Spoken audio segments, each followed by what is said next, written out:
Hello and welcome to my next episode of Equipment Showcase. Today I'll be showing you guys the Crystalline set. Now in case you haven't heard already, every Friday of February before the Dark Souls 2 release, I will be uploading a Equipment Showcase video. So the Crystalline set, it's really bad. I would never recommend anyone to wear it for competitive PvP. However, it is very ornate, it looks pretty awesome. And in that sense, it kind of reminds me of Dawnhole's set. It too is also very unique, interesting looking, and pretty bad stats wise.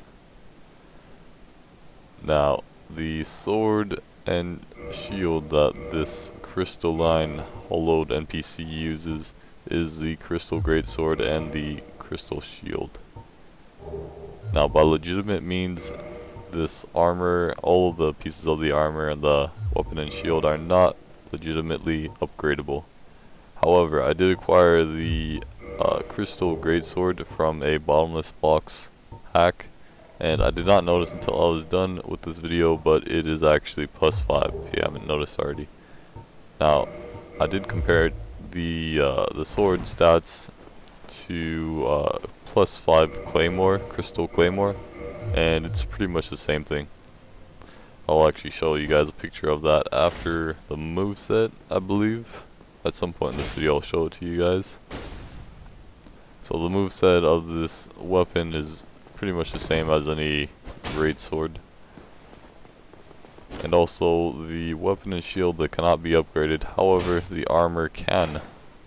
I'm sorry, I said upgraded. What I meant to say, the weapon and shield cannot be repaired, nor can they be upgraded legitimately, as I already mentioned.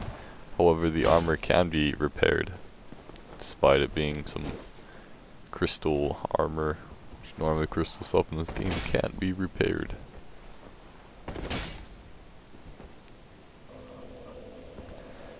The shield does not have a parry, it just has the bash.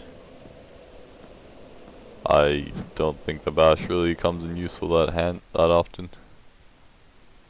Now here is, just a screen explaining the differences and whatever. Now the weapon and shield can be acquired by purchasing it from Dawnhole. And I believe this is the only way to acquire it. In Dawnhole, he can be accessed in 2 different locations. This footage was reused from one of my other videos, just for my own convenience, because why not?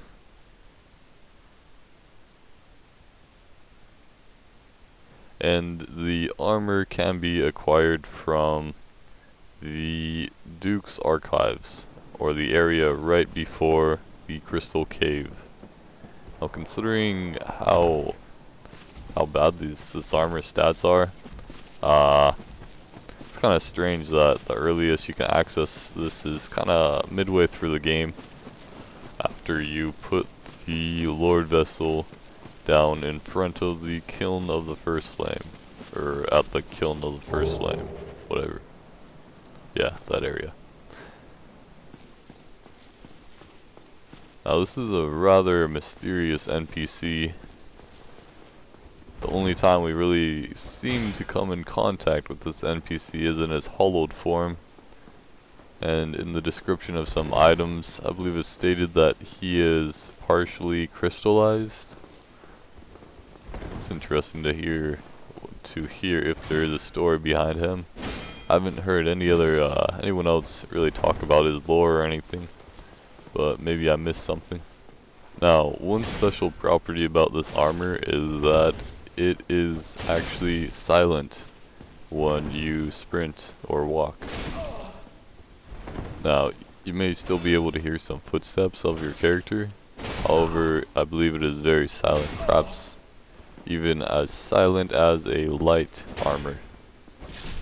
Something such as the monk's robes or the shadow set. I was watching this guy speedrun Dark Souls. He did in like about an hour and 22 minutes or something, and it's really interesting because he takes these shortcuts that I've never even known about or considered, took this one shortcut where on the second elevator of the Duke's Archives he was able to skip first encounter with Thief the Scaleless, which also means that he's able to skip the part where he gets imprisoned in the Duke's Archives. It would be a big help for a speedrun.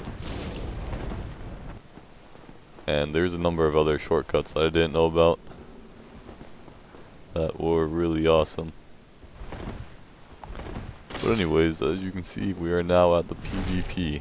Now for this build, I started it out by having it be a really low level build. However, I found that it was a bit too difficult to find anyone to fight at level 20.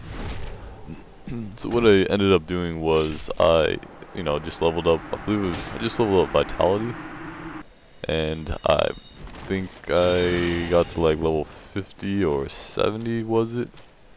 I can confirm that later after I finish this commentary. But I believe it was at level 50 I found that it was much easier to consistently invade people or be invaded.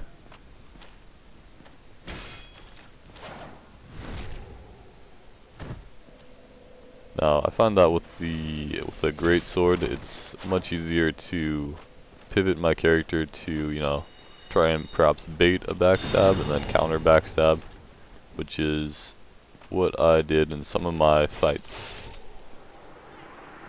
I got a bit impatient in this fight and just sort of went head on when I would obviously lose. Trade-off.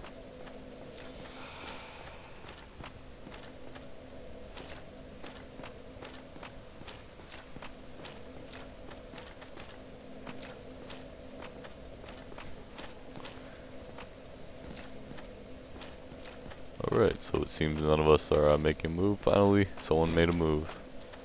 Just one of those standoffs. Oh yeah, that reminds me, something else about this armor. From the looks of it, it has very low resistances. Just something else that's awesome about it. Oh yeah, that was the reason that I wanted this character to be a low level build. Because I thought if I were a lower level, it'd be less likely that I would be fighting opponents with higher or upgraded armor, or higher defenses, both. So I was hoping that I'd be fighting on a bit more equal grounds, despite the fact that I didn't realize that my sword was pretty powerful.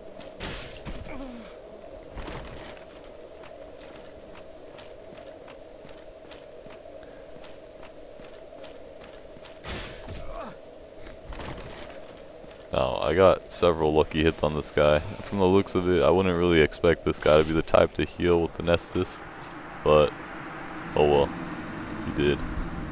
And he caught me off guard. I really didn't expect him to heal or jump attack or dash attack, whatever.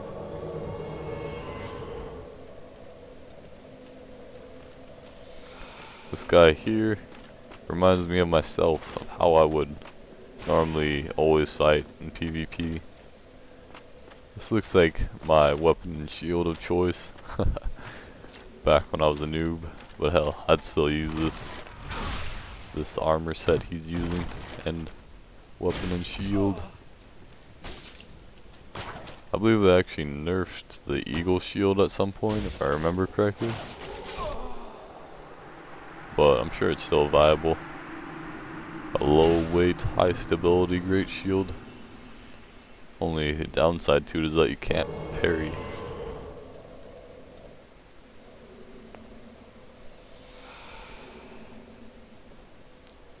Oh man, this was the guy with the Flameberg. Now, this was really the fight that made it obvious to me that my resistances are low, as we will see here in a bit. Once he starts hitting me. So just one two-handed hit and my bleed bar is already more than halfway filled. And one heavy attack and I'm done for.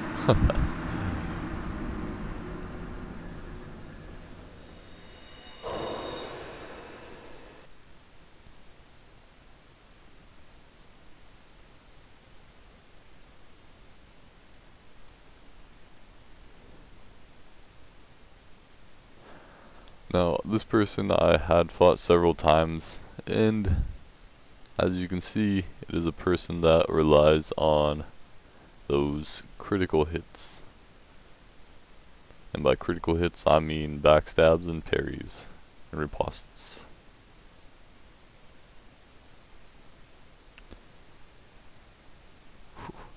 Now, the Greatsword is a pretty easy to predict weapon, especially if I just keep constantly attacking. And I would be pretty stupid to do so, but I believe I did so to this person in another match. However, I was cautious, very cautious for our first few fights. As you can see there, it didn't take long for my bleed bar to fill up, for me to get blood loss and lose most of my HP. I think I got lucky there with rushing the backstab while she rolled towards me, and finishing her off as she stands up. Must have had at least 3 fights with this person. That person was pretty good.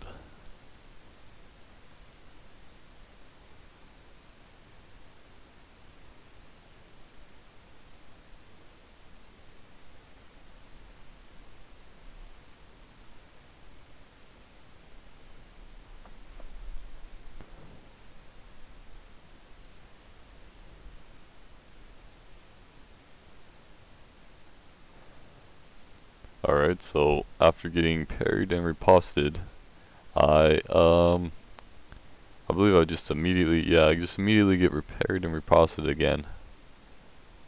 That was not very smart, needless to say.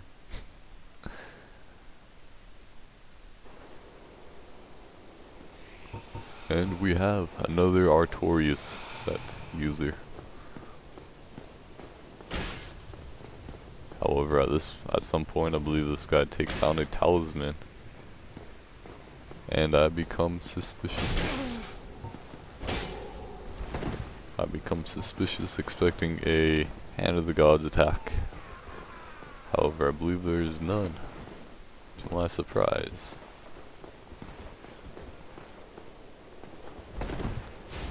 Now, I don't think I mentioned this, but this armor set, something that is good about it stats wise is its poise. I don't remember if it has good poise relative to other armors of its weight. However, I know it offers 40 poise altogether, which is enough to withstand one hit from most weapons.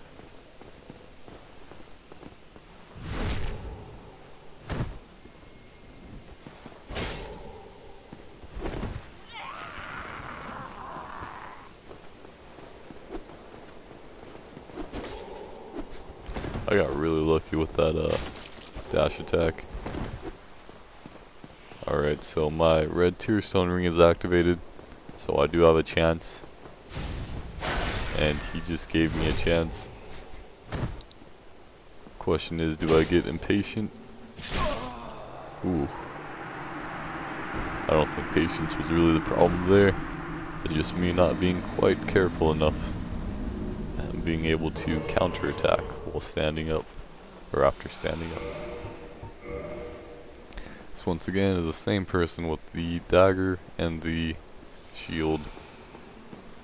You know, the parrying shield. That's not what it's called, but it is a shield that is easier to parry with than most others.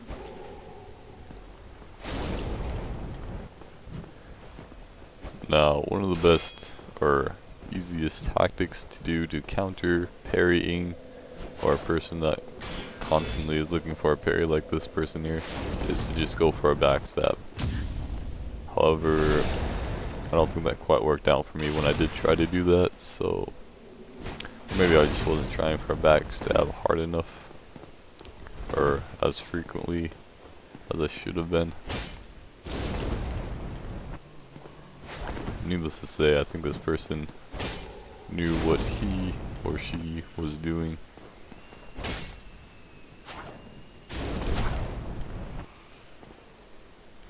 As it would appear, this person expected me to go for a backstab when it was, or I made it obvious one way or another.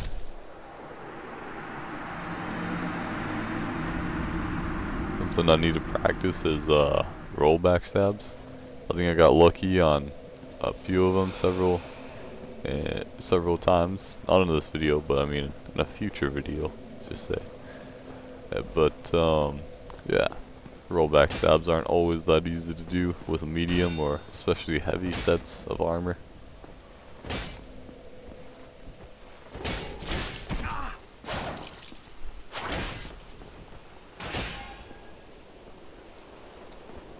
I never did really like halberds that much.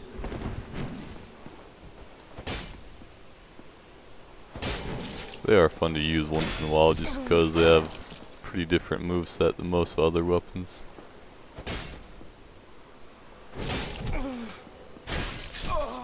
Alright, so ultimately what won me the battle here was my red tearstone ring.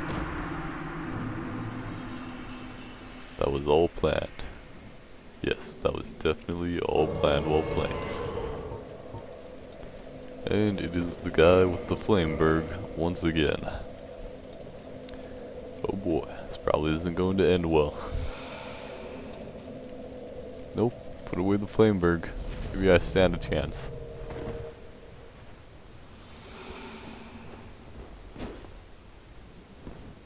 It looks like that's some sort of straight sword of some type. Perhaps a boulder side sword. It's difficult to tell. Ooh. I was able to surprise him with a dash attack and then stun lock him to get 2 more hits on him. Oh man, just look at this guy's finesse. He doesn't even need to stun lock me to get 3 hits on me.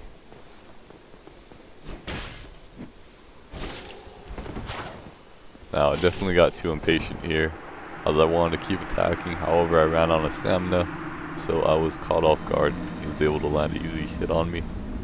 And that is the game. Thanks for watching. Goodbye.